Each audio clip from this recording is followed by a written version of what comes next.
हमारा major concern है कि पॉपुलेशन जो है काफ़ी ज़्यादा बढ़ गई है। कहीं ना कहीं जो नेचुरल रिसोर्सेज के ऊपर ये पॉपुलेशन बहुत प्रेशर बना रही है। क्या नेचर के साथ ह्यूमन अलाइंड है या फिर जो ह्यूमन है वो कहीं ना कहीं नेचर को डिस्ट्रॉय कर रहा है। ये जो कंक्रीट का जंगल जिस घर में आप रह रहे हैं ये कंक्रीट एकदम हीट हो जाता है, तो ये जो इतना एसी यहाँ पे हीट जनरेट कर रहा है गर्मियों में ये और हीट बढ़ा रहा है। There are some limits to grow जो कहीं ना कहीं इन्वायरमेंट सेट करता है। तो आप इतनी ठंड में बहुत ज्यादा पॉपुलेशन लेके नहीं जा सकते। तो ये जो पूरा इलाका है ये पूरा जो है रिवर से भरा हुआ है and the most important river जो इसमें है वो है गंगा।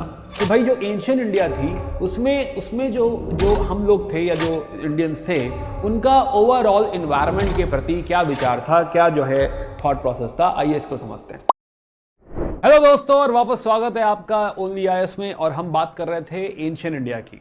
तो हम चार चैप्टर ऑलरेडी पढ़ चुके हैं। ये जो चैप्टर है this is ecology and environment. तो जैसा कि मैंने कहा था कि शुरुआती चैप्टर जो हैं, शुरू के 6 चैप्टर थोड़े से एडवांस और बेसिक दोनों हैं, राइट ना। तो उसी श्रृंखला को कंटिन्यू करते हुए आज हम लोग पिछले डिस्कशन को आगे बढ़ाएंगे, राइट। लास्ट चैप्टर में बात करी थी ज्योग्राफिकल सेटिंग की, आज हम बात करने वाले इन्वायरमेंट की, राइट है ना। कि इन्वायरमेंट और इकोलॉजी का ह्यूमन से क्या कनेक्शन है, ये भी एक बढ़िया जो है टॉपिक है और मेंस का सवाल इस पर बहुत बढ़िया बन सकता है, राइट ना। तो चलिए बात शुरू करते हैं। तो जैसे आज भी आप देखते हैं कि हमारा जो इन्वायरमेंट है, राइट, हमारा मेजर कंसर्न है कि भाई जो है ओवरऑल आप देखते हैं कि पॉपुलेशन जो है काफ़ी ज़्यादा बढ़ गई है, राइट है ना। एक पॉपुलेशन इशू है और कहीं ना कहीं जो नेचुरल रिसोर्सेज के ऊपर ये पॉपुलेशन बहुत प्रेशर बना रही है, राइट है ना। कि हम देखते हैं कि हाँ भाई हमारा जो सी साइड है वो भी जो है गंदा हो रहा है, प्लस एयर पॉल्यूशन हो रहा है। तो यू रियलाइज कि हाँ ये सारे इश्यूज आज भी हैं। बट एंशियंट इंडिया में क्या माहौल था, क्या चीजें थी, ये आज हम थोड़ा सा बात करने वाले हैं। तो नाउ तो बिफोर वी गो हेड, इसी टॉपिक से जो सवाल बन सकता है, राइट, मेंस में वो आ सकता है connection between environment and ancient India. जैसे कि ऐसे पूछा जा सकता है कि in what veg can the environmental ethics from ancient India be relevant in addressing the present day ecological crisis, right है ना, या environmental issues। कि हाँ भाई एंशियंट इंडिया से हम क्या सीख सकते हैं, या एंशियंट इंडिया में ऐसी कौन सी ऐसी प्रैक्टिसेस थी जो कहीं ना कहीं सस्टेनेबिलिटी की बात करती है, कहीं ना कहीं हमारा रिस्पेक्ट टुवर्ड्स इन्वायरमेंट दिखाती है, राइट है ना। ऐसी कौन सी प्रैक्टिसेस थी और जो आज की जो हमारी जो है हरकतें हैं, जो आज जो इश्यूज हम फेस कर रहे हैं, इन्वायरमेंटल कंसर्न्स जो हम फेस कर रहे हैं आइदर विद रिस्पेक्ट टू जो है नेचर और पॉपुलेशन व्हाटएवर, वहां पे हम इसको कैसे कनेक्ट कर सकते हैं। तो बढ़िया सवाल है, इस तरह का सवाल बन सकता है। तो ये डिस्कशन करेंगे, इसके लास्ट में जो है लास्ट टॉपिक में इसका आंसर भी देखेंगे, है ना, इसका आंसर क्या बन सकता है। हालांकि इसका आंसर आपको लिखने की कोशिश करनी है। चलिए तो बात शुरू करते हैं। तो लेट्स स्टार्ट कि हाँ भाई जो हम बात समझ रहे हैं, ये पूरा टॉपिक है this is about nature versus humans, right है ना। कि हाँ क्या नेचर के साथ ह्यूमंस अलाइंड है या फिर जो ह्यूमन है वो कहीं ना कहीं नेचर को डिस्ट्रॉय कर रहा है। तो इसके लिए पहले थोड़ा टेक्निकल जार्गन समझते हैं कि हाँ भाई क्या हो रहा है क्या नहीं हो रहा है, राइट। तो first of all will talk about ये जो टॉपिक है इकोलॉजी और एनवायरनमेंट, इन दोनों बातों को समझते हैं कि ये इकोलॉजी क्या है और ये एनवायरनमेंट क्या है और फिर हम इसको कैसे अपने आंसर में क्लियरली लेकर आ सकते हैं। तो इकोलॉजी जो है, ecology as a subject, as a branch, right ना कहीं ये बायोलॉजी का पार्ट है और धीरे धीरे अब एक अलग ही जो है ब्रांच ये डेवलप हो रही है और ये बहुत ही रीसेंट है, राइट है ना। ये शब्द ही आया है 1869 में एंड 1869 दिस टॉक्स अबाउट कि हाँ भाई जो है इकोलॉजी की आपका ह्यूमन, प्लांट्स और एनिमल्स, राइट है ना, कि बाकी के जो ऑर्गेनिजम्स हैं, राइट है ना। कि हाँ भाई जो है जैसे हम लोग बात करते हैं कि एंशियंट इंडिया में ही हम लोगों ने डोमेस्टिकेशन ऑफ एनिमल्स चालू कर दिया था, राइट है ना। जानवरों को हम लोग जो है पकड़ने लगे थे, उसके पहले हंटिंग कर रहे थे। जब हंटिंग कर रहे थे तब भी हमारा जानवरों के साथ कुछ रिलेशन था। जब हम लोग जो है फूड गैदरिंग कर रहे थे, पेड़ से तोड़ के खा रहे थे, तब भी हमारा प्लांट्स का रिलेशन है। तो कहीं ना कहीं हमारा जो पेड़ पौधों के साथ और जानवरों के साथ जो रिलेशनशिप है ये एकदम शुरू से ही चला आ रहा है। जब से हम लोग शुरू हुए, इवॉल्व होना चालू हुए, तब से ही हमारा रिलेशनशिप चला आ रहा है। तो ये जो कनेक्शन है, राइट ना, ये किस तरीके से चेंज हो रहा है और किस तरीके से जो है हमने कुछ डिस्ट्रॉय किया है, हमने कुछ बनाया भी है, राइट है ना। आज बहुत सारा कंजर्वेशन जो हो पा रहा है वो इसलिए हो पा रहा है क्योंकि ह्यूमंस इन्वॉल्व हो गए, राइट है ना। तो हाँ, तो जैसे ही ह्यूमंस की एंट्री होती है कहीं ना कहीं पेड़ पौधे और जानवर भी डिस्टर्ब होते हैं, चेंजेस आते हैं, उनका जीवन भी बदलता है, हाँ भी बदलता है। तो ये जो इंटरकनेक्शन है between plants, animals and humans, ये जो कनेक्शन है दिस कम्स अंडर इकोलॉजी। कि हमने अपनी चीज़ों के लिए, राइट है ना, कि हाँ भाई जो है खाने के लिए या फिर जो है लेट से रहने के लिए अगर हमने जंगल काट के शहर यहाँ पे बनाया है तो डेफिनेटली जंगल में पहले जंगल में प्लांट से भाई पेड़ पौधे थे, राइट है ना, यहाँ पे जानवर हुआ करते थे, लेकिन क्या वो आज यहाँ पे मौजूद हैं? आज वो मौजूद नहीं है। तो कहीं ना कहीं हमने अपना हैबिटेट क्रिएट करने के चक्कर में, अपना सेटलमेंट क्रिएट करने के चक्कर में जानवरों का सेटलमेंट जो है या प्लांट्स का जो सेटलमेंट है पूरी तरह से डिस्ट्रॉय कर दिया है, राइट है ना। तो हाँ, तो दिस इज बेसिकली हाँ कि इनके बीच का रिलेशनशिप है, यस इनके रिलेशनशिप है। और जैसे कि मैंने कहा कि एंशिएंट इंडिया से भी ये रिलेशनशिप चला आ रहा है। तो कहीं ना कहीं जब हम एंशिएंट इंडिया में बैकग्राउंड में इसको भी पढ़ते हैं तो हमें समझ में आता है, राइट है ना। तो आइए बात शुरू करते हैं, राइट, इकोलॉजी और इन्वायरमेंट से बात शुरू करते हैं कि हाँ भाई ये क्या है। तो जो डिस्कशन है हमारा आज का, ये हमारा मेन मुद्दा जो है, लेट्स अंडरस्टैंड दिस, वो है कि इकोलॉजी और इन्वायरमेंट किस तरीके से स्टडी ऑफ एंशिएंट इंडिया या फिर एंशिएंट इंडिया में जो है इंपॉर्टेंट रोल प्ले कर रहे थे, राइट है ना। तो हाँ, तो पहली बात समझते हैं कि this chapter is all about कि we need to understand the background of ecology plus environment. ये अगर हमें बैकग्राउंड पता है तो somewhere it will be helpful in understanding ancient India. अब देखो समझो, यहां पे एक बात हमें समझ में आएगी कि एंशिएंट इंडिया नॉर्मली क्या है, कि एंशिएंट इंडियन हिस्ट्री जो हम समझते हैं, नॉर्मली जो हम हिस्ट्री में बातें करते हैं, हम बात करते हैं ह्यूमन इंटरेक्शन की, राइट है ना। ह्यूमन इंटरेक्शन की बात करते हैं कि भाई कौन राजा था, कौन से स्कॉलर्स हुए, कौन से जो है लोग हुए। जनरली हम ह्यूमन इंटरेक्शन की बात करते हैं और उसमें हिस्ट्री में हम बात करते हैं कि भाई जो है किस समय की बात है, कहाँ की बात है, इन सब चीज़ों पे हम लोग फोकस करते हैं। लेकिन यहाँ पे जो आज हम बात कर रहे हैं, ये कहीं ना कहीं एक और चीज़ एंशिएंट इंडिया में जो है बैकग्राउंड है, जो हम लोग मिस कर जाते हैं, उसकी हम बात कर रहे हैं कि भाई जो है इट इज़ ऑल्सो अबाउट, कि ये तो है ही है, it is also about human plus plants plus animals plus environment और जो चीजें हैं नेचर कह लो। तो ये जो बैकग्राउंड क्रिएट होगा कहीं ना कहीं इंसानों की जिंदगी में चेंज लाएगा, बदलाव लाएगा। तो अगर हमें एंशिएंट इंडिया पढ़नी है तो सिर्फ और सिर्फ ये नहीं पढ़ना कि कौन आया, कब आया, समथिंग, खाली ये कहानी नहीं है, खाली इवेंट्स वगैरह की कहानी नहीं है, बल्कि we also have to understand the setup, कि सेटअप क्या है भाई जिसके अंदर एंशिएंट इंडिया हो रहा है। तो जब हम इन दोनों बातों को समझते हैं तब कहीं जाके हम सब्जेक्ट की सही स्टडी कर सकते हैं, राइट है ना। यही इस चैप्टर का मुद्दा है कि आपके जैसे लास्ट चैप्टर में बात कर रहे थे कि ज्योग्राफिकल सेटिंग्स जो हैं कहीं ना कहीं हमारी हिस्ट्री के लिए इंपॉर्टेंस है। ऐसा जो फादर ऑफ हिस्ट्री ने भी कहा था, राइट है ना, कि हिस्ट्री पढ़नी तो ज्योग्राफी के साथ पढ़ो, ज्योग्राफी पढ़नी तो हिस्ट्री के साथ पढ़ो। तो ये चैप्टर उसी बात पे थोड़ा सा और डीप ड्वेल कर रहा है, राइट। ये अगेन मेंस पर्सपेक्टिव से इंपॉर्टेंट है, राइट ना, ध्यान रखना। प्रीलिम से शायद यहां से सवाल बने, लेकिन हाँ मेंस में काफी इंपॉर्टेंट होगा, मेंस में खासा इंपॉर्टेंट होगा, राइट है ना। तो हम इनको किस तरीके से डील कर रहे हैं, इन्वायरमेंटल इंटरेक्शन हमारा क्या है, दोनों बातों को हमें यहां पे समझना पड़ेगा। Now coming to the point कि भाई व्हाट इज इकोलॉजी। तो अभी हमने बात करी कि इकोलॉजी इज अबाउट कि हाँ भाई आपके ह्यूमन, प्लांट्स एंड एनिमल्स, ये तीनों किस तरह इंटरेक्ट कर रहे हैं और क्या हो रहा है, राइट। स्पेशली ह्यूमन का क्या फर्क पड़ रहा है इन तीनों के जीवन में, इन दोनों के जीवन में। सिमिलरली इन्वायरमेंट जो है, environment basically talks about surroundings,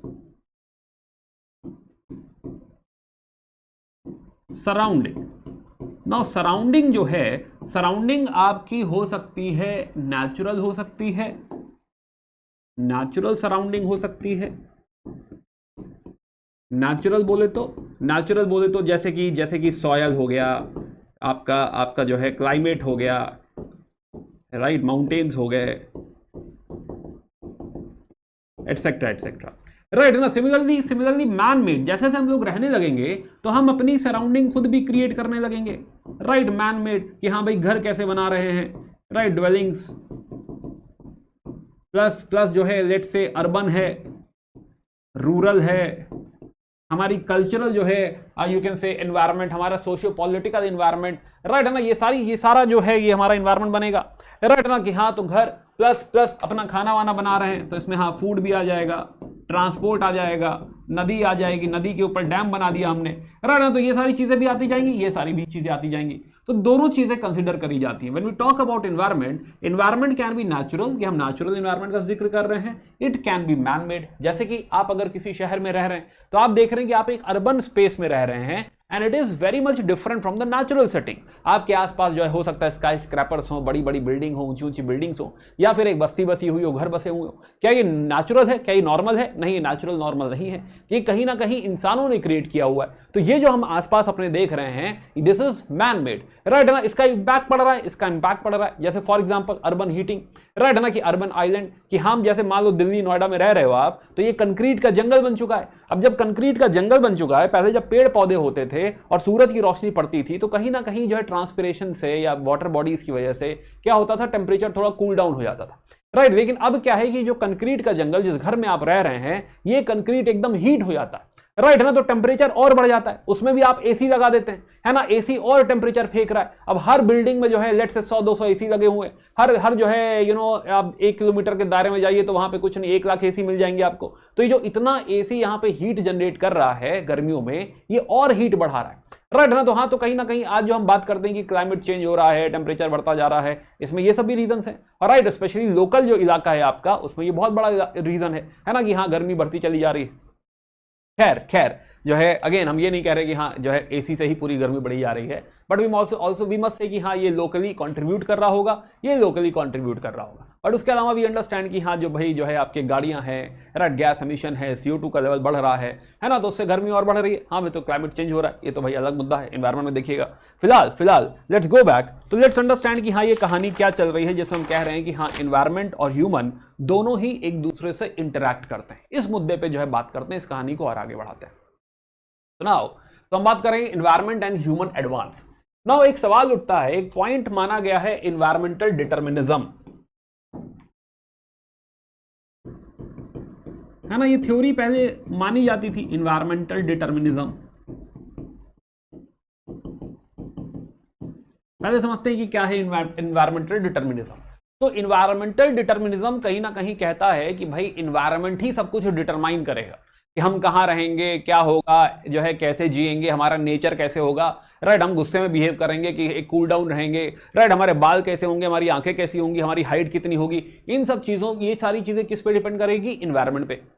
ऐसी थ्योरी इन्वायरमेंटल डिटर्मिनिज्म एक जमाने में दी गई थी, but now we discard this theory, right है ना, बिकॉज वी अंडरस्टैंड कि इन्वायरमेंट कहीं ना कहीं एक प्लेटफॉर्म प्रोवाइड करता है, राइट है ना, लेकिन इन्वायरमेंट डोमिनेट नहीं करता पूरी तरीके से। या इन्वायरमेंट जो है आपको एक जो है प्लेटफॉर्म दे रहा है कि हाँ it will be helpful, right, यहाँ पे नदी दे रहा है या पहाड़ दे रहा है, समथिंग, है ना। तो इन्वायरमेंट आपको पहाड़ दे रहा है, लेकिन इसके भी ऊपर क्या है कि हाँ इन्वायरमेंट कुछ आपको प्रोवाइड कर रहा है,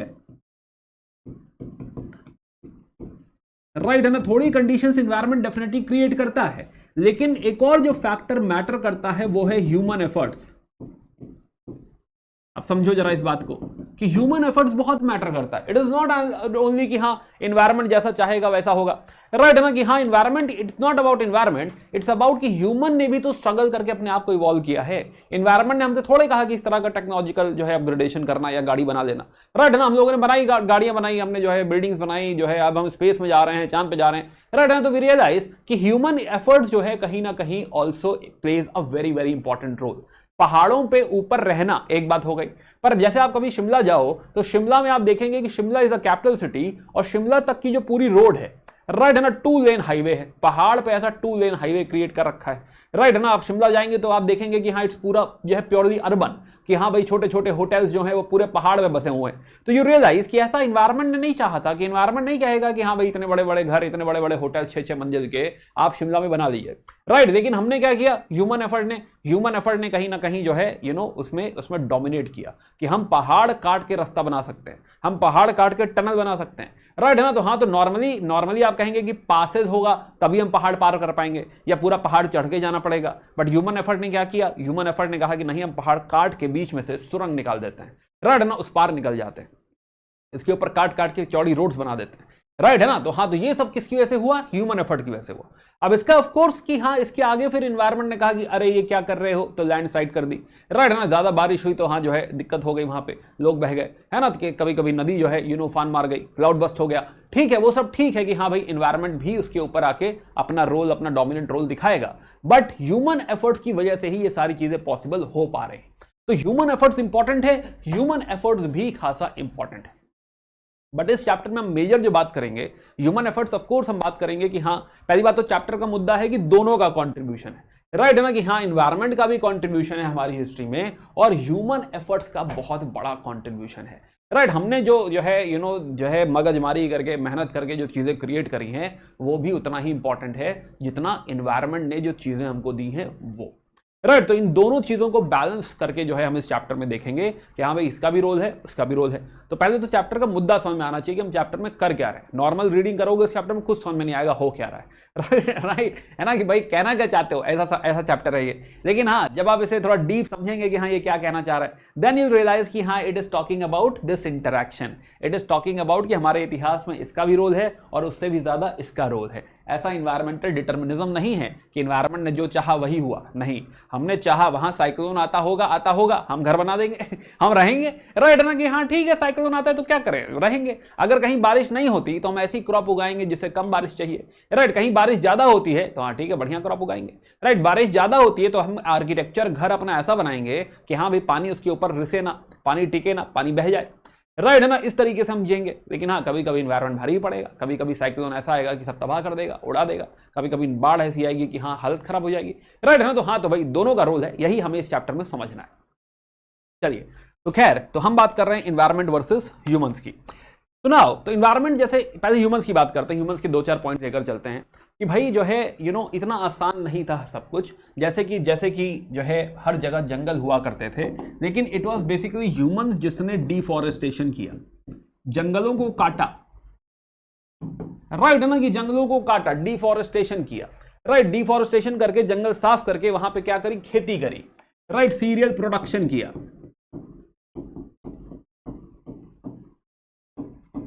या खेती करी, सीरियल प्रोडक्शन किया वहां पे। अब खेती करी तो हाँ सेटलमेंट हो सकता है भाई, यहाँ रह सकते हैं, जी सकते हैं। तो यहाँ पे फिर जो है यहाँ पे लार्ज सेटलमेंट, तो जहां पे कभी बड़े बड़े जंगल हुआ करते थे वहीं पे लार्ज सेटलमेंट, बड़े बड़े सेटलमेंट क्रिएट कर दिए। पहले खेत बनाए, गांव बनाए, फिर जो है पता चला शहरी बना दिया पूरा। राइट है ना, जैसे अब जहां पे नोएडा है, ग्रेटर नोएडा है, ये सब किसी जमाने में जंगल था। राइट है ना, फिर काट के यहाँ खेती चालू हो गई, अब यहाँ पे पूरा शहरी बसता जा रहा है। राइट है ना, तो ये हमने किया। दूसरा जो हमारा जो है योगदान है वो है एक्सप्लॉइटेशन ऑफ नेचुरल रिसोर्सेज।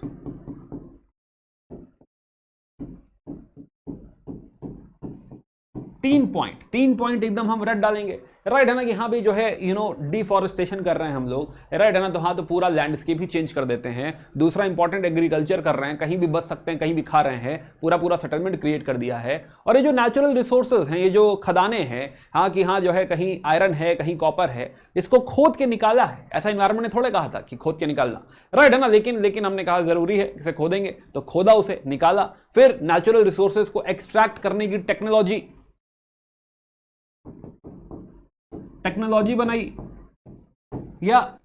बनाई कि हाँ इसको कैसे निकालेंगे, क्या करेंगे, और इसके बनाएंगे टूल्स, इसके बनाएंगे वेपन्स। राइट है ना, तो हाँ, तो इससे कुछ बनाने लगे, मैन्युफैक्चरिंग चालू करी।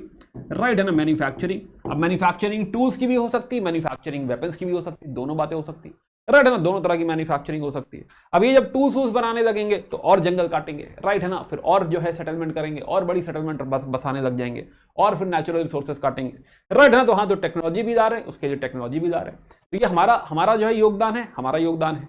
प्लस जैसे कि हमने डिसाइड किया कि विल स्टार्ट, जैसे कि यहाँ सीरियल प्रोडक्शन की हम बात कर रहे हैं, तो we can also call it domestication of animals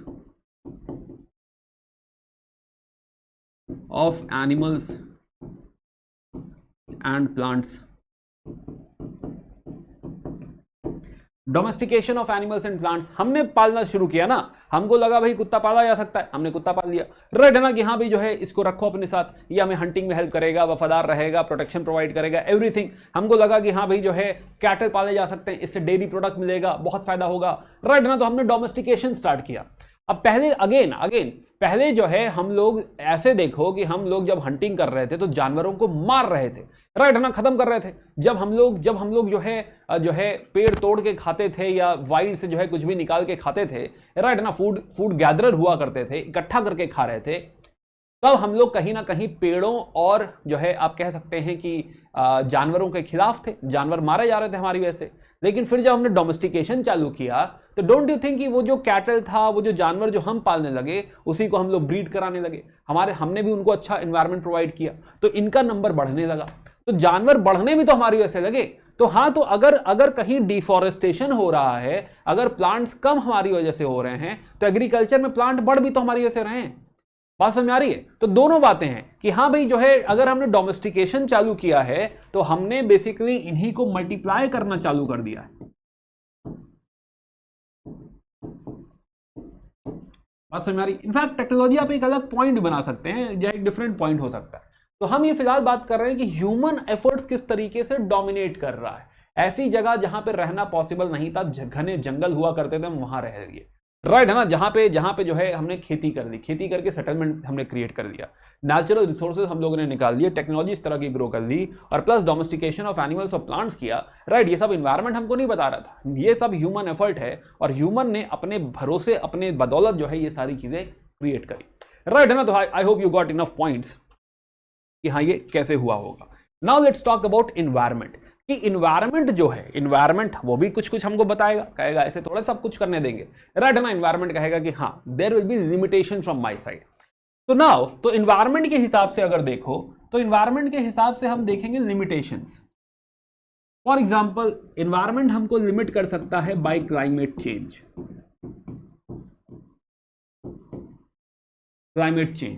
climate change या क्लाइमेट ऐसा हो सकता है कि हम पे भारी पड़े, हम कुछ सोच रहे थे लेकिन मौसम बदल जाए, राइट है ना, कुछ और होने लग जाए, है ना। फॉर एग्जांपल जैसे पाषाण काल था, पालियोलिथिक जो एज है, पालियोलिथिक एज में it is ice age, right है ना, कि पालियोलिथिक एज जो है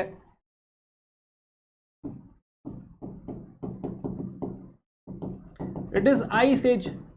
3 आइस एजेस हुई हैं इसमें। तो इतना ठंड है कि हम कितना भी एफर्ट मार लें, एक लिमिट से ज्यादा ग्रो नहीं कर सकते, right. There are some limits to grow, जो कहीं ना कहीं इन्वायरमेंट सेट करता है।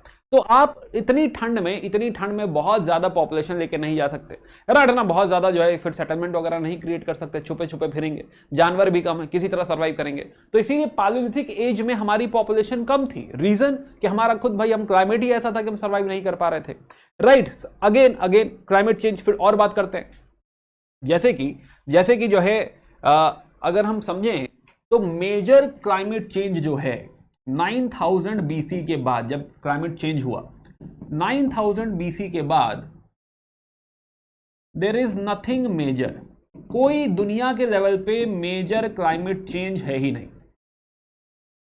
यानी कि हम थोड़ा सेफ है, राइट है ना, कि हाँ भाई ठीक है, तब से ऐसा कोई मेजर हमने क्लाइमेट चेंज नहीं देखा। एक बार ये आइस एज गई तो दोबारा ऐसा नहीं हुआ कि बहुत गर्मी हो गई हो पूरी दुनिया में या बहुत ठंडी पड़ गई हो पूरी दुनिया में। अभी पिछले 9000 सालों से ठीक चल रहा भाई, सही जा रहा है, कोई दिक्कत नहीं है। लेकिन मेजर चेंज नहीं है, but there are some regional variation.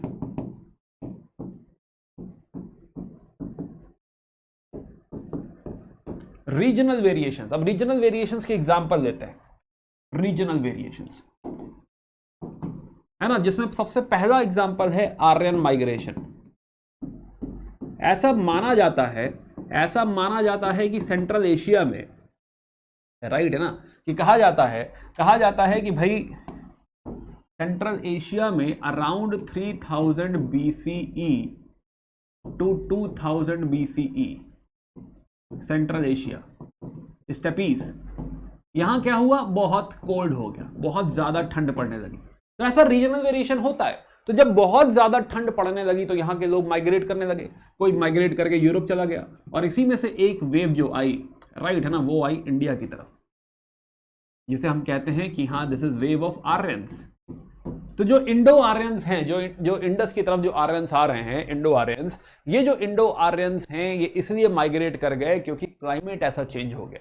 Right ना। अब क्या ही करें भाई, जो है अब क्लाइमेट चेंज हो गया, तो कहीं ना कहीं इन्वायरमेंट कभी कभी इस तरह से खेल खेलता है। राइट ना कि हाँ भाई जो है हम बताएंगे क्या करना है। तो ये जो माइग्रेशन हमको दिख रहा है, जो डिस्ट्रेस माइग्रेशन हमको दिख रहा है, वो इसलिए दिख रहा है कि पिछले 1000 साल में ये बहुत ठंडा था। तो रफली 2000 बीसी हम मानते हैं कि इतना ठंडा हो गया कि आर्यंस को वहां से निकलना पड़ा, इंडिया आके लोग बसे। राइट, यहीं आके इन्होंने ऋग्वेद लिखा नहीं, कंपोज किया गया है ना, और जो है संस्कृत लेकर आए, संस्कृत, तो वैदिक संस्कृत कहा जाता है इनिशियली। तो this is around 2000 to 1500 BC.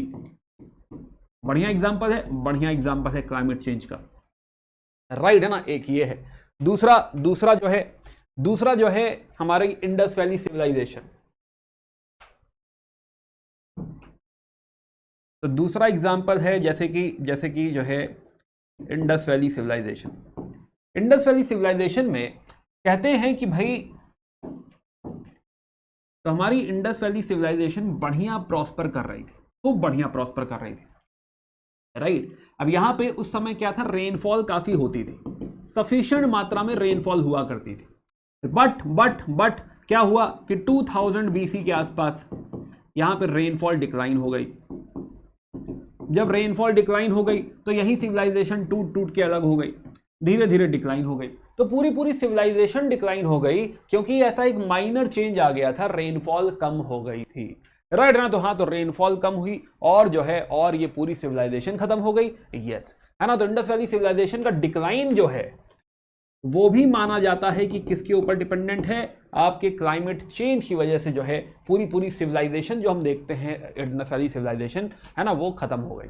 Right है ना, धीरे धीरे ग्रेजुअली खत्म हुई, लेकिन हाँ डिक्लाइन कर गई। वो उसमें भी कारण क्या है, क्लाइमेट चेंज। तो क्लाइमेट चेंज एक इंपॉर्टेंट डोमिनेटिंग फैक्टर है। यस, कल को अगर फिर से ऐसा कोई क्लाइमेट बदलेगा, जिस तरह से हीट वीट बढ़ रही है, जिस तरह से जो है पैटर्न ऑफ रेनफॉल चेंज हो रहा है, हो सकता है आगे हम लोग फिर ऐसा कुछ फेस करें, मे भी 50 साल बाद, 100 साल बाद, जैसे भी।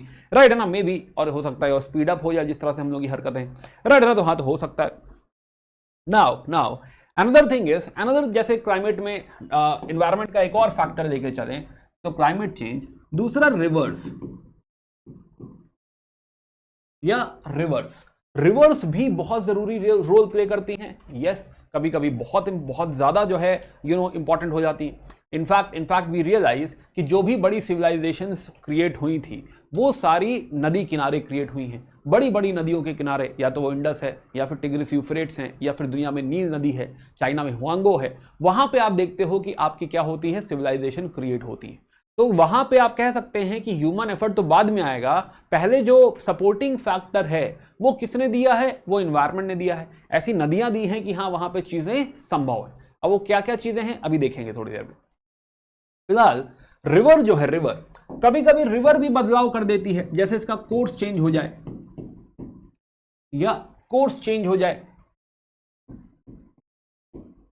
अगर कोर्स चेंज हो गया तो ये, अगर मान लीजिए आप किसी नदी किनारे रह रहे हैं, कोई सेटलमेंट यहां पे है,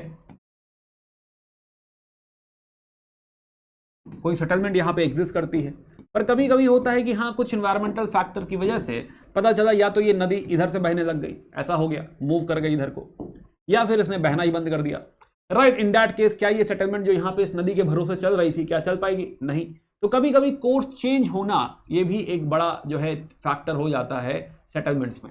राइट, जैसे कि अगेन इसमें भी जो एग्जांपल है, हम मानते हैं कि एक बड़ा एग्जांपल फिर से इंडस वैली सिविलाइजेशन है। Right, this is Indus valley civilisation. अब इंडस वैली पढ़ेंगे, लेकिन फिलहाल हम मानते हैं कि एक नदी यहां पे सरस्वती रिवर है। राइट है ना, सरस्वती रिवर।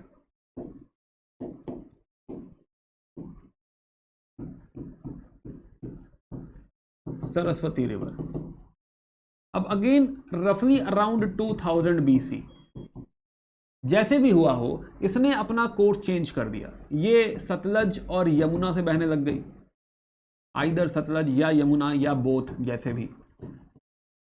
और ये जो पानी आ रहा था, जो बहुत सारी साइट्स को पानी दे रहा था, ये पानी क्या हो गया, कम हो गया। तो ये जो सूखी हुई रिवर है या जो कम पानी वाली नदी है, इसे हम लोग आज कहते हैं घग्गर हाकरा।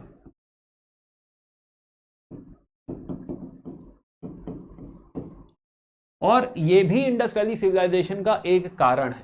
राइट है ना। तो हाँ, तो एग्जाम्पल में आप इसे सरस्वती रिवर लिख सकते हैं, सरस्वती रिवर, गग्गर हाकरा रिवर। गेम चेंज हो जाता है, गेम चेंज हो जाता है। राइट, सिमिलरली ऐसा भी हो सकता है कि कभी फ्लड आ जाए, और फ्लड ऐसा भीषण आए कि वहां के आसपास के सारे गांव, सारे सेटलमेंट को तबाह कर दे। तो क्या लोगों को छोड़ के भागना पड़ेगा? राइट है ना, छोड़ के भागना पड़ेगा, माइग्रेट करना पड़ेगा। तो हाँ, तो फ्लड्स वगैरह से भी हो सकता है, फ्लड्स वगैरह से भी हो सकता है। सिमिलरली और भी चीजें इन्वायरमेंट में जो है डोमिनेट कर सकती हैं। यस, जैसे कि साइक्लोन्स, जैसे कि जो है फैमिन्स, कि बारिश ही ना हो, या फैमिन्स। और क्या लिख रहे हैं इसमें? अर्थक्वेक, जैसे आप भुज का एग्जांपल दे सकते हैं। राइट है ना, कि हाँ ऐसा अर्थक्वेक आया कि जो है वहां का सेटलमेंट पूरा इंपैक्ट हो गया। तो हाँ, तो अर्थक्वेक भी हो सकता है। यस, अर्थक्वेक भी हो सकता है। ऐसी भी चीजें हो सकती हैं जो चीजों को बिल्कुल जो है बदल दें। या फैमिन में एक एग्जांपल जो है लेंगे हम। फैमिन में एंशिएंट इंडिया में एग्जांपल लिया जाता है कि जैन जो मॉन्क थे, तो एक फेमस स्टोरी है कि जो जैन्स हुआ करते थे, जो मगध में रहते थे, तो मगध में पड़ गया सूखा। राइट है ना, फैमिन आ गया, भूखमरी हो गई। तो अब जब भूखमरी हुई तो जो जैन मॉन्क्स हैं उन्होंने डिसाइड किया कि भाई जो है ऐसा है कि अब मगध रहने लायक नहीं लग रहा है ना, थोड़ा सा डेंजर लग रहा है, रिस्क है, ऐसा ना हो कि सारे लोग लुप्त हो जाएं। तो ऐसा है कि हाँ, हम में से कुछ लोग जो है साउथ इंडिया चले जाएंगे, है ना। तो साउथ इंडिया चले गए लोग। तो Jain monks migrated from Magadh to south India, और साउथ इंडिया में भी जो उनका सेंटर बना वो था कर्नाटका।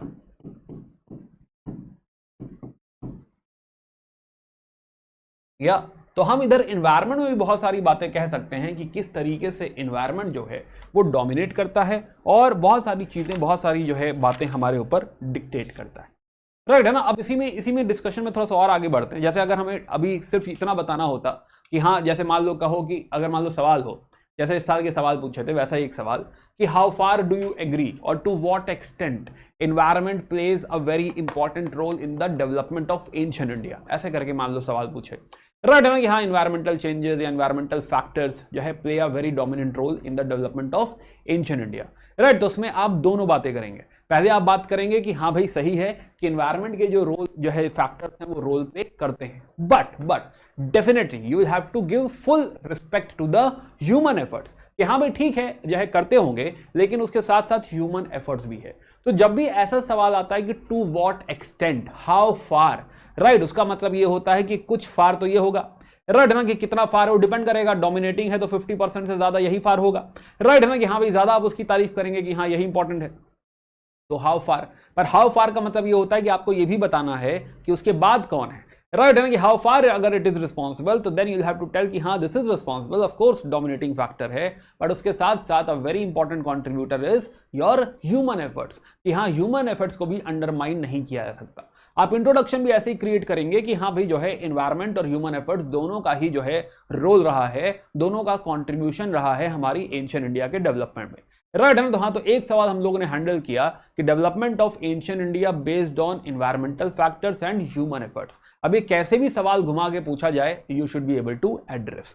राइट है ना। तो इकोलॉजी एनवायरमेंट क्या होता है हमने बात करी, और उसकी डिपेंडेंसी की हमने बात करी। अब इसमें जैसे कि सेटलमेंट्स पे थोड़ी सी और बातें करते हैं कि हाँ सेटलमेंट्स, तो अगला जो हमारा मुद्दा है वो है सेटलमेंट्स। अब वही बातें जो पीछे हमने करी है उसी में थोड़ा और डीप चलेंगे। तो now we are discussing settlements, कि सेटलमेंट्स में अगर कोई सेटलमेंट क्रिएट हो रहा है, कहीं पर अगर लोग रह रहे हैं, तो क्यों रह रहे हैं भाई, थोड़ा सोच के देखो कि किसी भी जगह अगर लोग रह रहे हैं तो ऐसा वहां पे क्या हो रहा है। अगर लेट से अगर आप अपना गांव छोड़कर दिल्ली चले आते हैं और दिल्ली में रहने लगते हैं, है ना, तो ऐसा क्या हुआ, क्यों आप मूव करें। राइट, या फिर दिल्ली ही क्यों बसा, है ना, ये भी सवाल है। और ओरिजिनल सवाल कि दिल्ली ही क्यों बसा, बनारस ही क्यों बसा। राइट है ना, बनारस इतना फेमस क्यों हुआ, या इलाहाबाद इतना फेमस क्यों हुआ, पटना इतना फेमस क्यों हुआ। राइट है ना, कि पटना में ऐसी क्या खास बात है। तो वी रियलाइज कि हाँ ये जो पुरानी सिटीज हैं, स्पेशली जब हम एंशिएंट इंडिया में जाके देखते हैं कि जहां पे हमने बसना शुरू किया एंशिएंट इंडिया में, कहीं ना कहीं वो सेंटर्स आज भी उतना ही इंपॉर्टेंट है। राइट है ना, उनकी इंपॉर्टेंस आज भी बरकरार है। They are very very important, very very famous. हो सकता है एक आध ऐसे भी हों जो डिक्लाइन कर गए हों, बट स्टिल वी अंडरस्टैंड कि बहुत सारे हमारे शहर बहुत पुराने, है ना, दिल्ली बहुत पुराना है। राइट है ना, हस्तिनापुर, इंद्रप्रस्थ ऐसा नाम सुना होगा आपने, काशी जो है, बनारस बहुत पुराना है, राइट है ना। आपका प्रयाग जो है, इलाहाबाद, प्रयागराज बहुत पुराना है, राइट है ना। तो वी रियलाइज कि हाँ इन सब की कुछ एंशिएंट इंपॉर्टेंस है। अब अगर सेटलमेंट लेट से इन जगहों पर क्रिएट हो रही है तो देन ऐसी क्या खास बात है भाई इनमें, राइट है ना। यहीं पे क्यों हो रही थी, अब ये भी सवाल है।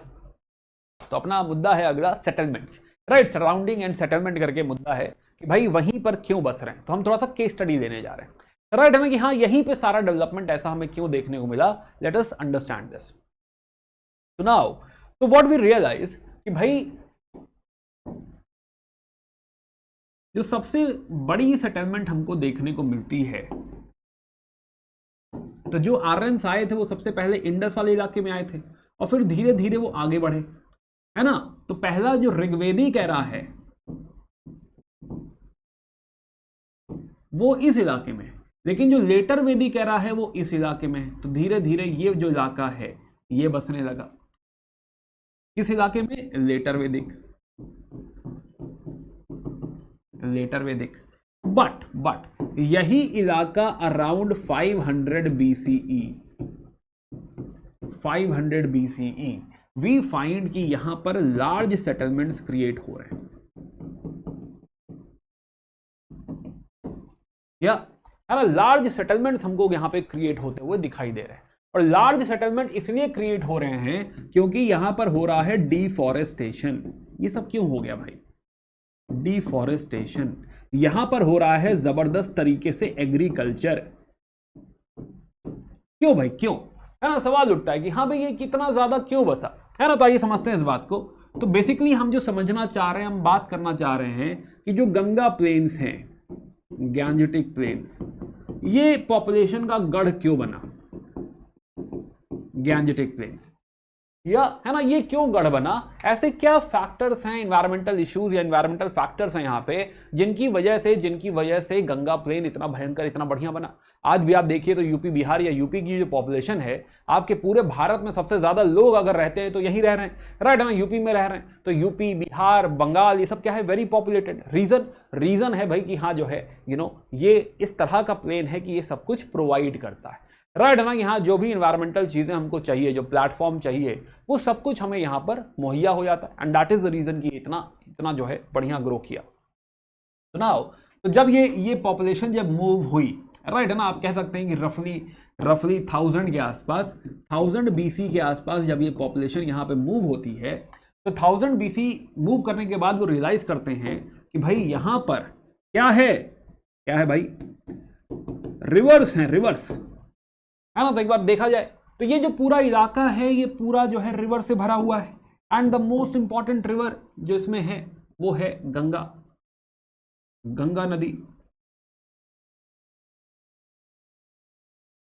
नदी जा रही है ना। प्लस उसकी इतनी सारी ट्रिब्यूटरीज हैं, आगे डिस्ट्रीब्यूटरीज भी हैं। तो बहुत सारी नदियां जो हैं, राइट है ना, रिवर्स जो हैं, वो इस इलाके को ड्रेन कर रही हैं, तो इंपॉर्टेंट है, हाँ भाई बहुत इंपॉर्टेंट है। तो नाउ वी रियलाइज कि हाँ भाई स्पेशली जो रिवर्स हैं, रिवर्स की वजह से अगर मैं कहूं कि हाँ this is a very fertile area, वो अपने साथ क्या लेकर आ रही हैं, अपने साथ मिट्टी लेकर आ रही हैं, फ्रेश मिट्टी लेकर आ रही हैं। तो फर्टिलिटी बहुत ज्यादा है, है ना। तो पहली चीज है कि फर्टिलिटी। अब फर्टिलिटी जब बहुत ज्यादा है तो जैसे ही 1000 में हम लोग यहां पर आएंगे, हम लोग चालू कर देंगे थोड़ा एग्रीकल्चर,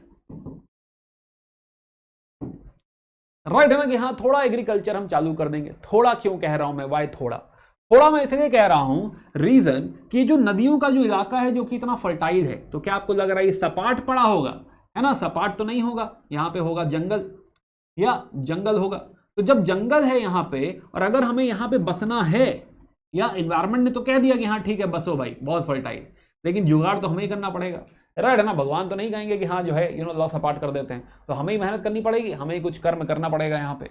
तो वी रियलाइज कि हाँ जो एग्रीकल्चर है अराउंड 800, इसमें एक और चीज ऐड होगी, वो है आयरन ऐड होगा। यहाँ पे हम लोहा लेकर आ जाएंगे। अब पहले तो हमने फिगर आउट किया, हम कह रहे थे नेचुरल रिसोर्सेज, पहले तो फिगर आउट किया कि कैसे खोद के निकालेंगे, उसको पिघला के जो है लोहा कैसे बनाएंगे, एटसेट्रा। तो लोहा फिगर आउट किया, फिर लोहा से टूल कैसे बनाएंगे, एक्स कैसे बनाएंगे, राइट है ना। तो हाँ, तो आयरन से हम लोग बनाने लग गए एक्स। और अब कटेगा जंगल, एक्स की वजह से डिफॉरेस्टेशन होगा, अब हम लोग ये जंगल पूरा काट सकते हैं, संभव है भाई, है ना, जंगल काटा जा सकता है। दूसरा आयरन से क्रिएट होगा अब हल, प्लॉ। प्लॉ पहले भी था, लेकिन अब आयरन का प्लॉ, पहले भी प्लॉ हुआ करता था भाई, पहले लकड़ी का प्लॉ यूज करते थे।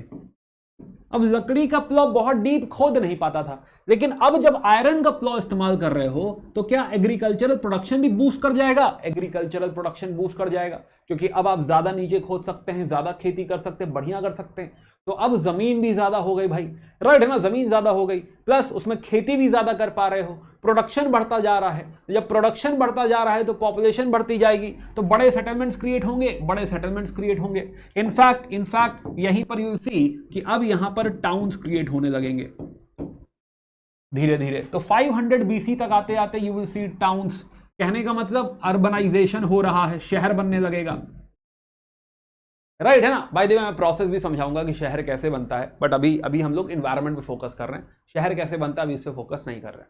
तो वी रियलाइज कि हाँ, ये जो है आपको जगहें दिख रही हैं, for example Varanasi, Kashi, right है ना, आपका इलाहाबाद, कौशाम्बी इलाका, राइट है ना, प्लस पटना, या तो ये सारे जो सेंटर्स हैं, राजगीर वगैरह, तो ये सारे सेंटर्स बढ़िया, और नदी पे ही ये सारे सेंटर्स बढ़िया ग्रो करने लगेंगे। फर्क पड़ेगा, काफी फर्क पड़ेगा भाई। या तो हम कहीं ना कहीं सेटलमेंट कर पा रहे हैं, रीजन कि हाँ हमारे पास ये जगह है जहां पे नदियां हैं, नदियां बहुत सारी हैं, और ये बढ़िया फर्टाइल इलाका है। तो हमारे पास पहले इन्वायरमेंट ने हमको इस तरह का माहौल दिया कि नदियां दी, फर्टाइल थी, और फिर हमने क्या किया, अपनी मेहनत करी, ह्यूमन एफर्ट्स लगा। तो दोनों चीजें अप्लाई हुई, इन्वायरमेंट भी अप्लाई हुआ और ह्यूमन एफर्ट्स भी अप्लाई हुआ, तब कहीं जाके जो है आज हम लोग यहाँ पे बस पा रहे हैं, और यहाँ पे बढ़िया सेटलमेंट, बड़ी सेटलमेंट जो है हमको देखने को मिल रही है, या राइट है ना। ओके,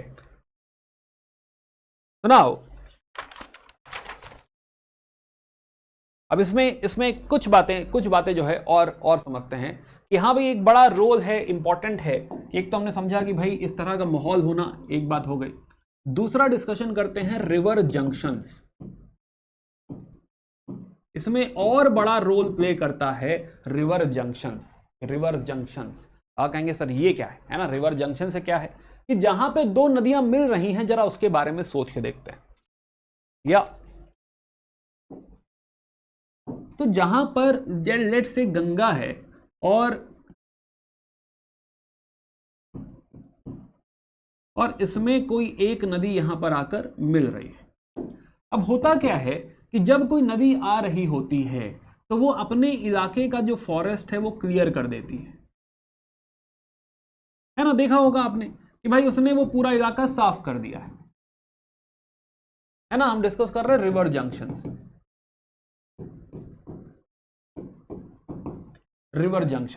प्लस जैसे बाढ़ आ गई, राइट ना, इस नदी ने अपना कोर्स चेंज कर लिया, इधर को चली गई, तो ये और इलाका साफ हो गया, तो ये पता चला पूरा ही इलाका, तो ये पूरा इलाका आप देखो कि बड़ा सा इलाका जो होगा वो बिल्कुल साफ इलाका होगा। तो रिवर जंक्शंस की खास बात ये होती है कि यहां पर ऑटोमेटिकली, राइट है ना, यहां पर नेचुरल डिफॉरेस्टेशन हो जाता है, या ऐसा लिख लो कि फॉरेस्ट क्लियर हो जाते हैं। तो जब हमारे पास एक्स वगैरह नहीं भी थी, है ना, तो हमने एक्स बनाई, बट यू रियलाइज कि मैंने आपसे कहा था कि पहले ही हम लोग आके बस गए थे। एक्स तो हमने बाद में ढूंढी है, आयरन हमने बाद में ढूंढा है, बाद में जंगल काटे होंगे, लेकिन पहले ही कहीं ना कहीं जो रिवर जंक्शन से ही हमारे लिए इंपॉर्टेंट रहे होंगे, क्योंकि वहां पर ऑटोमेटिकली फॉरेस्ट क्लियर हो चुका है। तो अगर हम बसेंगे, अगर हम रहना चाहेंगे, तो हाँ, तो रिवर जंक्शन जो है this is very good for human habitation. कि भाई यहां पे खाली जगह भी है, आप खेती भी कर सकते हैं, पानी भी मिल रहा है भाई, राइट है ना। तो हाँ, तो रिवर होने से एक फायदा जो और होता है आपका, है ना, फर्टिलिटी के साथ साथ इरिगेशन भी हो रहा होता है। आप पानी से भी जो है वहां पे यूज करके आप इरिगेशन कर सकते हैं, राइट, सिंचाई कर सकते हैं, तो इरिगेशन के लिए और बढ़िया है। तो कहीं ना कहीं river junctions are super helpful for your जो है ह्यूमन हैबिटेशन। अब इसमें जो क्लासिक एग्जांपल है वो है पटना का, है ना। अब पटना की बात करते हैं, पटना। तो रियलाइज कि पटना जो है, पटना एक तो गंगा नदी आ रही है, यहां पे थोड़ा सा नदी पानी ज्यादा हो गया है, राइट। हाँ तो गंगा नदी आ रही है, प्लस प्लस पटना जो है इधर से सोन नदी आ रही है, सोन, और यहां पे पड़ रहा है पटना। तो गंगा और सोन जहां पे मिल रहे हैं वहां पे पटना है, राइट। एक और नदी इधर से आ रही है विच इज पुनपुन, जाके गंगा में मिल रही है पुनपुन। तो ये तीन तरफ से नदी से घिरा हुआ है, यह है ना। तो तीन तरफ से नदी से घिरा हुआ है, तो यहां पे सोचो ये रिवर जंक्शन पूरी तरह से क्लियर हो गया होगा, एग्रीकल्चर वगैरह के लिए भी बहुत बढ़िया है। या तो it is more like a water port, तो इसे आप वाटर पोर्ट भी कह सकते हैं और इसे वाटर फोर्ट भी कह सकते हैं कि भाई सुरक्षित भी है। पटना पे अटैक करना इतना आसान थोड़े है, आपको या तो गंगा पार करके आओ, या इधर से सोन पार करके जाओ, या फिर पुनपुन पार करके जाओ। तो नदी से इस तरह से तीन तरफ से घिरा हुआ है, तो ये क्या है, ये काफी हद तक सिक्योर है दोस्त, सेफ है पटना। तो इसकी खास बात ये है कि जल दुर्ग है, जल दुर्ग, राइट। वाटर फोर्ट है, इसे कहा जाता है कि जल दुर्ग है ये। अब रिवर जंक्शन पे है तो फर्टिलिटी भी ज्यादा होगी, राइट। ऐसा नहीं बस इतनी ही नदियां हैं, और भी नदियां हैं। इधर से घाघरा आ रही है, घाघरा,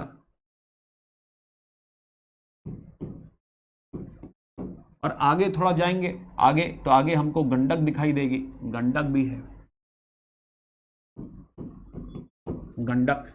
तो पटना बहुत बढ़िया जगह था, और यही रीजन है पटना को उस समय पाटलिपुत्र कहते थे। तो पाटलिपुत्र जो सबसे स्ट्रॉन्गेस्ट सेंटर बना एंशिएंट इंडिया में, एंशिएंट इंडिया में एक सेंटर जो सबसे ज्यादा पावरफुल है, सबसे ज्यादा स्ट्रॉन्ग है, वो है पटना। और कहीं ना कहीं जो इसके पीछे कारण है वो ये है कि भाई इसे नदियों से प्रोटेक्शन भी मिल रहा है, और नदियां जो है इसको जो है फर्टिलिटी भी प्रोवाइड कर रही। पर बात इतनी नहीं है, और भी है। नदी जो है, नदी एक और काम करती है। क्या करती है? नदी ऑल्सो हेल्प्स इन ट्रांसपोर्टेशन,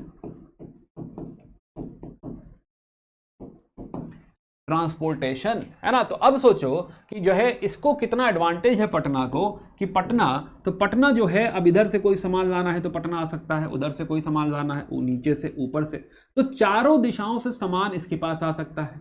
तो ट्रेड बहुत बढ़िया हो जाएगा पटना में, मार्केट क्रिएट होगी पटना में। दूसरा, पटना जब पावरफुल बनेगा, जब ये राज्य क्रिएट होगा, ये पूरा मगध बनेगा, मगध। हालांकि मगध पहले है, पटना बाद में है, लेकिन हाँ मगध की राजधानी बनेगी पटना। तो मगध जो है जब राज्य क्रिएट होगा और मगध सबसे ज्यादा स्ट्रांग है, तो उसका एक कारण यह है कि भाई वो अपनी राजधानी से अपनी आर्मी इधर भी भेज सकता है, अपनी आर्मी इधर भी भेज सकता है, इधर भी भेज सकता है, इधर भी भेज सकता है। चारों दिशाओं में जो है अपनी आर्मी भेजी जा सकती है, राइट। अशोक की भी कैपिटल यही है, अशोक की भी कैपिटल पटना है। इनफैक्ट अशोक जब अपना पिलर स्तंभ बनाएगा, पत्थरों के स्तंभ पिलर्स बनाएगा, राइट है ना, तो हाँ तो जो है इन्हीं नदियों से ट्रैवल करवाएगा, वो इन्हीं नदियों से वो भी ट्रैवल करेंगे। तो रिवर जंक्शन जो है, रिवर जंक्शन कहीं ना कहीं बहुत इंपॉर्टेंट रोल प्ले करते हैं। यस, अब ये जो हम बात कर रहे हैं 500 BC के आसपास की बात कर रहे हैं। इनफैक्ट और पुराने जो है पीछे चले जाएं तब भी इसके पहले भी एरिया इंपॉर्टेंट था। अब यहां पर एक और साइट पड़ती है जो आप पढ़ेंगे नियोलिथिक में, विच इज चिरंद। जहां पे आपकी घाघरा और गंगा मिल रहे हैं, यहीं पे एक और साइट है विच इज चिरंद। चिरंद जो है, चिरंद नियोलिथिक साइट है।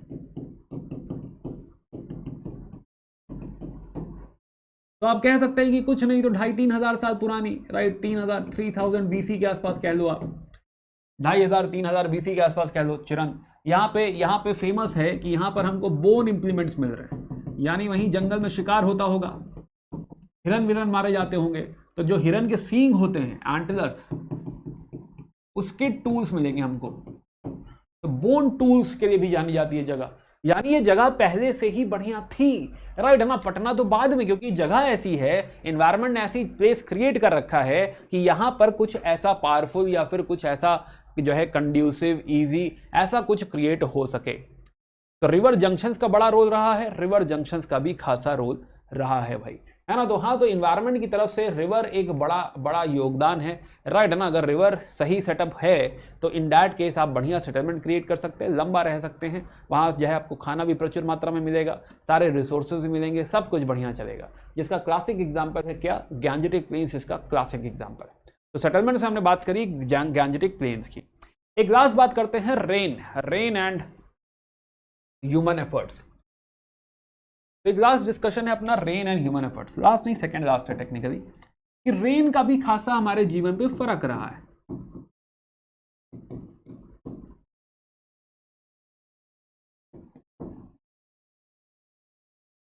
Rain and human efforts. तो वी रियलाइज कि बारिश जो है ना, बारिश, तो हम लोगों ने बात करी थी लास्ट क्लास में कि इंडिया में आप कह सकते हैं कि जो आपकी 100 सेंटीमीटर रेनफॉल वाला इलाका है वो ये वाला इलाका है ना, इधर बिहार, बंगाल, ईस्टर्न यूपी, ये वाला जो इलाका है ये 100 सेंटीमीटर रेनफॉल का इलाका है।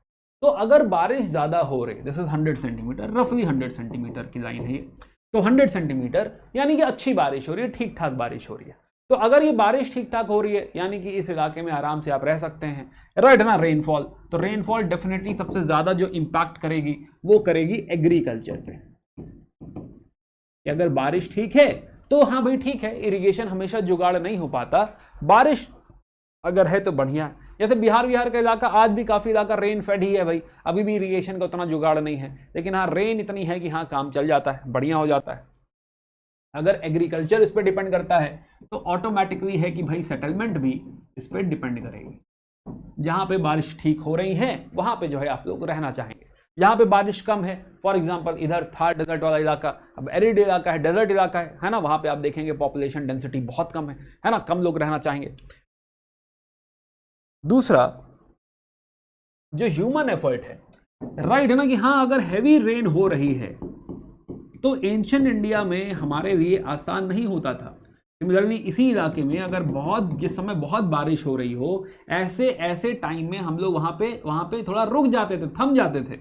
फॉर एग्जाम्पल भगवान बुद्ध, तो जो भगवान बुद्ध हैं वो क्या करते थे कि अगर बारिश का सीजन है तो रेनी सीजन में वो क्या करते थे, हॉल्ट करते थे, भाई कहीं नहीं जाना है तो अपने सारे चेलों के साथ, सारे जो है शिष्यों के साथ, पूरे संघ के साथ जो है वो लोग रुक जाते थे, किसी कैपिटल सिटी में रुक जाते थे, है ना, राजगीर हो गया, वैशाली हो गया, श्रावस्ती हो गया, राइट है ना। तो हाँ, तो इन सब जगह वो रुक जाया करते थे।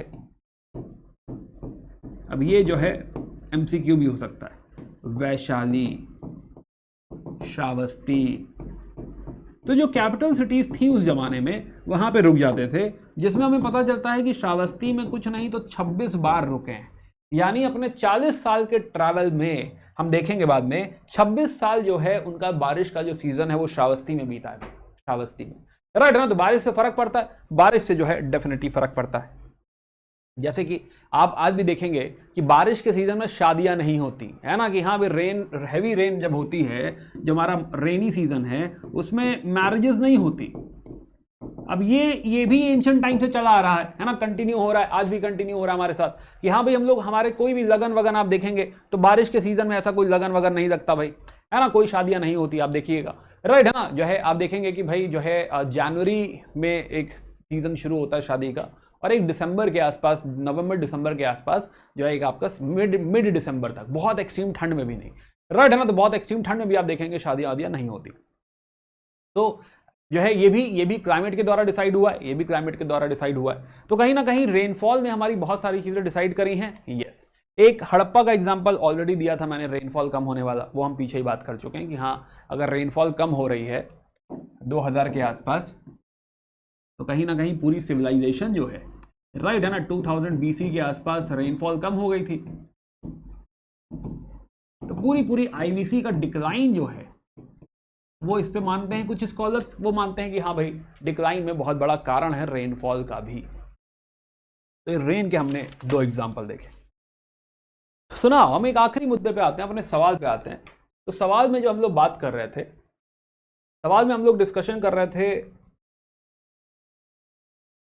तो ये सारी बातें हमने कर ली, हमने पटना भी देख लिया। तो हम लोग बात कर रहे थे जो है एटीट्यूड्स ऑफ एंशिएंट, या तो ancient attitude towards environment, right है ना। इस मुद्दे पे आते हैं कि भाई जो एंशिएंट इंडिया थी उसमें जो हम लोग थे या जो इंडियंस थे, उनका ओवरऑल एनवायरनमेंट के प्रति क्या विचार था, क्या जो है थॉट प्रोसेस था, आइए इसको समझते हैं, राइट है ना। Again this is for maths, हमने शुरू में जो सवाल लिया था कि बहुत सारी इन्वायरमेंटल प्रैक्टिसेस जो हैं वो कहीं ना कहीं हमें बहुत कुछ सिखाती हैं। राइट है ना। तो हाँ, तो जैसे कि एंशियंट इंडिया में हम लोग नदियों को डिवाइन मानते थे। जैसे पहले ऋग्वेद जो लिखा गया उसमें सरस्वती नदी जो है उसको क्या माना गया है कि हाँ वो कोई देवी है ना। सरस्वती क्या है? सरस्वती देवी है। आज भी हम लोग पूजा करते हैं सरस्वती जी की, राइट है ना। सिमिलरली जो है गंगा नदी, तो पहले सरस्वती और बाद में गंगा नदी को जो है हमने डिवाइन माना। अब गंगा आरती आपने सुना है, आज भी होती, आप लोगों ने शायद अटेंड भी करी हो, राइट है ना। तो रिवर्स जो है उनको डिवाइन माना गया है। सिमिलरली सेकंड नंबर पे अगर आप देखिए तो रिवर्स के साथ साथ अर्थ को भी, है ना, भूदेवी, राइट, धरती माता, तो धरती को भी जो है माता माना गया। तो एंशियंट इंडिया में नदी और धरती दोनों को ही माँ का दर्जा दिया गया है ना। उनको देवी का दर्जा दिया गया है। तो कहीं ना कहीं ये दिखाता है कि हाँ भाई हमारे लिए बहुत रिस्पेक्ट है उनके लिए, क्योंकि कहीं ना कहीं वो हमारी जननी है। हमारा अगर जो है प्रिजर्वेशन हो रहा है, हम चल पा रहे हैं, तो उसके पीछे दोनों ही हैं, धरती माँ भी है और नदी भी है। तो ये दोनों ही रिकॉग्निशन जो है ये हमें एंशियंट इंडिया में ही हो गया था कि हाउ इंपॉर्टेंट दे आर। जो आज हम बातें कर रहे हैं, कहीं ना कहीं एंशियंट इंडिया में प्रॉपर रिकॉग्निशन है कि हाँ भाई दे आर इंपॉर्टेंट। और आप नेचर की तरफ देखिए, तो नेचर की तरफ आप देखेंगे कि इवन ट्रीज एंड प्लांट्स, तो आप सुनते हैं कि नीम का पेड़, पीपल का पेड़, राइट है ना, सेक्रेड माना गया है। कई बार जो है पीपल के पेड़ से शादी करा दी जाती है, इतना सेक्रेड है वो, राइट है ना, कि हाँ जो है अगर डर लग रहा है तो हाँ पहले पीपल के पेड़ से शादी कर दो, राइट। ऐसा कभी जो है मांगलिक वगैरह के केस में आपने सुना होगा कि कोई मांगलिक है तो पहले पीपल के पेड़ से शादी करा दी जाए। हाँ, तो नीम का पेड़, पीपल का पेड़, वाट का पेड़, शमी का पेड़, राइट है ना, ये सारी चीजें आपने सुनी होंगी। तुलसी जो है माना गया है बहुत सेक्रेड है, घर के बीचों बीच जो है तुलसी का पेड़ होता है, राइट है ना। कुछ ग्रास एंड ऑल, राइट है ना, तो कुछ ग्रासेस ही मानी गई हैं कि हाँ बहुत इंपॉर्टेंट है, बहुत सेक्रेड है। कहीं ना कहीं आप देखेंगे कि जितने भी पेड़ पौधे हैं they have some medicinal value, right है ना। जैसे तुलसी है, तुलसी को चाय में डाल के पीते हैं, माना गया है कि तुलसी ये पूरा एंटीऑक्सीडेंट की तरह काम करती है ना। प्लस जो है जैसे नीम का पेड़ है, कभी चोट लग जाए तो नीम की पत्ती जो है उस पर बांध दिया जाता है। तो यू रियलाइज कि हाँ जो है पीपल की छाल वगैरह भी इस तरह से यूज करी जाती है। तो ये रियलाइज कि हाँ ये जो पौधे हैं इनकी कुछ ना कुछ मेडिसिनल वैल्यूज हैं, जो उस समय शायद रिकॉग्नाइज करी गई और समझा गया कि इनका घर में होना जरूरी है या घर के पास हमारी सोसाइटी में कहीं होना जरूरी है, राइट है ना, कि हाँ कभी भी अगर जरूरत पड़ जाए, कुछ चोट लग जाए या लेट से डेली कंजम्पशन में we need these plants, right है ना। तो हाँ, तो उसको उसी लिए रिस्पेक्ट किया गया कि हाँ भाई वो इतने जरूरी हैं कि हमारे लिए देवता बराबर हैं, राइट, या हमारे लिए जो है सेक्रेड हैं, तो उनको उसी हिसाब से ट्रीटमेंट दिया गया। तो ये भी हम देख रहे हैं कि हाँ भाई पेड़ और पौधे हमारे लिए शुरू से क्या रहे हैं, हमारे लिए सेक्रेड रहे हैं। तो हमने बात करी कि धरती, नदी हमारे लिए सेक्रेड है, प्लांट्स भी हमारे लिए सेक्रेड है। दूसरा, हम रिचुअल्स भी देखते हैं कुछ, राइट, हमारे पूजा पाठ में भी आप देखेंगे कि इस बात को कहीं ना कहीं रिकॉग्नाइज किया गया है। जैसे कि एक मंत्र आप सुनते हैं, शांति मंत्र, ओम ओम दो शांति शांति शांति शांति, ऐसे करके आपने कभी पूजा पाठ में सुना होगा। ये जो शांति मंत्र है, इसमें जो शांति की बात करी गई है उसमें ओवरऑल इवन पेड़ पौधों में भी शांति की बात करी गई है कि वहां भी शांति है, राइट है ना, कि हाँ भाई जो है आसमान में शांति है, स्पेस में शांति है, अर्थ में, धरती में शांति है, पानी में शांति है, प्लांट्स में शांति है, पेड़ों में शांति, भगवानों में शांति है, राइट ना। ये सारी जो है जो नेचर का पार्ट है उसमें शांति का जिक्र किया गया है, शांति के इंपॉर्टेंस की बात करी गई। तो रिचुअल्स तो हमारी किताबों में, हमारी पुस्तकों में, हमारे पूजा पाठ में जो है उनको रिवर किया गया है, उनको डेफिनेटली जो है रिस्पेक्ट किया गया है, उनकी पूजा करी जाती है। सिमिलरली जानवरों की बात करी जाए तो हमारे बहुत सारे एंशिएंट टेक्स्ट जो हैं, राइट है ना, लास्ट पॉइंट, कि बहुत सारे एंशिएंट टेक्स्ट जो है वो हमारे जानवरों को मारने के लिए मना करते हैं, राइट है ना, कि हाँ भाई कहते हैं कि हाँ जो है नहीं मारना चाहिए। हालांकि इनिशियल जो वैदिक टेक्स्ट है उसमें रिचुअल्स में एनिमल सैक्रिफाइस की बात है, बट लेटर ऑन धीरे धीरे जो टेक्स्ट है वो मानता है कि जानवरों को नहीं मारना चाहिए। ये पहली बात जो मानी जाती है कि ये सबसे पहले आता है स्वयं गौतम बुद्ध से। गौतम बुद्ध ने अहिंसा की बात करी है, माना है कि हाँ किसी को नहीं मारना है। जैनिज्म में यही बात आती है कि हाँ एक गलती से मक्खी भी नहीं मर जानी चाहिए हमसे, है ना। तो हाँ, तो सबसे पहले गौतम बुद्ध से माना गया है कि एक उनका लिटरेचर है आपका सुत्त निपाटा, राइट, सुत्त निपाटा। तो सुत्त निपाटा जो है उसमें ऐसा लिखा गया है कि गाय बहुत इंपॉर्टेंट है, काव। तो काव जो है वो बहुत ज़्यादा इंपॉर्टेंट है और काव से जो है हमें हेल्थ मिलती है, हमें डेयरी प्रोडक्ट्स मिलते हैं, तो काव बहुत इंपॉर्टेंट होती है, हमें उसकी रक्षा करनी चाहिए, ऐसा जो है गौतम बुद्ध ने कहा। अब यही जो बात है ये आगे जाके ब्राह्मणिकल साइड इसको एक रिलीजियस कलर दिया गया और बोला गया कि हाँ भाई गाय जो है रिलीजियसली भी बहुत इंपॉर्टेंट है और हमें उन्हें कभी भी जो है कुछ नहीं करना चाहिए, ऐसा भी कहा गया। हालांकि ये भी माना जाता है कि ऋग्वेद में भी लिखा हुआ है कि जो है वैदिक लिटरेचर में भी लिखा हुआ है कि गाय अघन्य होता है, राइट है, कि गाय जो है अघन्य है, गाय को आप कुछ भी नहीं कर सकते हैं, ऐसा भी करके माना गया। आगे जाके ऐसा ही रिस्पेक्ट एलिफेंट्स को भी दिया गया, हाथियों को भी दिया गया कि हाथियों को भी नहीं मारना चाहिए। तो ये कुछ पॉइंट्स आप बात कर सकते हैं अगर आपको बात करनी है कि एंशिएंट्स के लिए जो है एनवायरनमेंट कितना ज़रूरी था, सस्टेनेबिलिटी कितनी ज़रूरी थी, राइट है ना। तो ये हमारे हमारे कहीं ना कहीं धर्म में ही आ रहा है, हमारी प्रैक्टिसेस में आ रहा है, ये हमको दिखाई देता है। अब इसके और भी एग्जांपल्स हैं, जैसे कि जो है अब हम लोग जब पढ़ेंगे, अभी हड़प्पा पढ़ेंगे, तो हड़प्पा में भी हम बात करेंगे, सैनिटेशन वगैरह की बात करेंगे, वेंटिलेशन की बात करेंगे, राइट। तो वहाँ भी हम रियलाइज़ करेंगे कि हाँ हमारे लिए इन्वायरमेंट इंपॉर्टेंट था। तो ऐसे में और भी फैक्टर्स मिलते रहेंगे, but there are few factors जो भी हम लोग लिस्ट डाउन कर सकते हैं।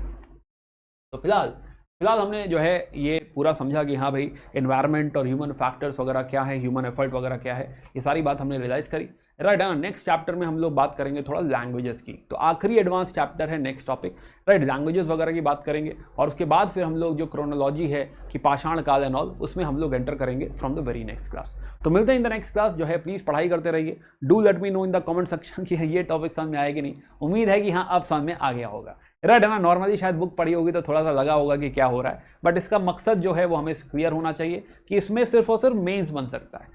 शायद ही प्रीलिम्स का एक आध कुछ पॉइंट निकले, बट हाँ मेंस के जो है सवाल बन सकते हैं। एनवायरनमेंट रिलेटेड यूपीएससी थोड़ा सा सेंटिमेंटल है भी जो है एनवायरनमेंट को लेके, तो डेफिनेटली जो है इसका कुछ टच, इसका कुछ कनेक्शन यहाँ पे बनाया जा सकता है। तो बाकी मिलते हैं in the next video. Please do let me know in the comment section as well, right. और पढ़ाई कैसे चल रही है ये भी बताना। मिलेंगे, पढ़ाई करते रहो। जय हिंद, जय भारत।